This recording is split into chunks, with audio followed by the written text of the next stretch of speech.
namin, boss. Papasok namin. Meriwether. Ito na, sa likod na, kaliwa. Sige, kakabot namin. Putang ina mo! Hayop na yan. One tap ako, par. Ang bigat, par. Tanginang bigat yan. Pre, patasin niyo pre, ano, tumatakbo sa harapan natin, oh. Down.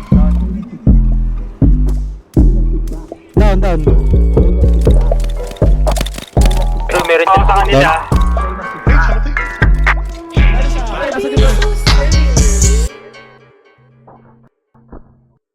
Kita mo ko sa daan, mabilis manakbo kasi ka magaan na panis ka ano, nainis na ako, parang di ko na makita pambihira, teka lang, lumihis na ba to? Kay sa iyo, talagang mamimiss mo ito, napakain ng abono, nag-shift na ako, dumikit ka ba? Oh, talaga, totoo, palayo at inagwag, huwag ka mag-ina siya na sinda.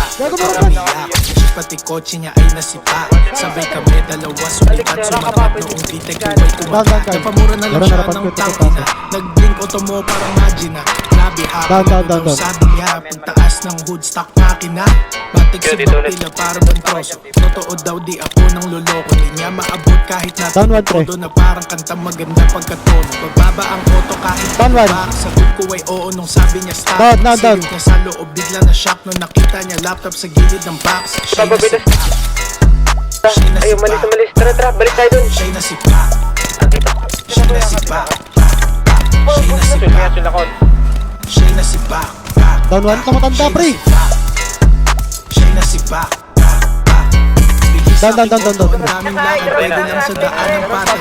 Baka mawasan, kaging sira pang ilalim. Tingin sa'kin merong sayang. Down dalawa boy. Itong pamporma, isang pambomba, racing scene. Shoutout nga pala sa tropa sa Honda Nation Philippines. Mag P16 at sila na aning. Rinig mo ang makina kahit di pa dumadating. Iba daw ang tunog, dami na pumapansin. Kada shift ko ng gear, tila may bumabahing. Dito pa rin sa release boy. Tila parang malakas, itsura is tingin sa labas. Loki kasi yung po mag-angas at nagulat sila noong hood tinakas. Push ko na, pre. Push ko na. Bubulutuin Down na. one. Siya'y nasipa. Meron na sa taas, ha? Siya'y nasipa. Down 2. Ito ka lang sa kaya, pre. Siya'y nasipa. Sa may 6195, pre. Siya'y nasipa. Siya'y nasipa. Siya'y nasipa. Down 2. Down 3.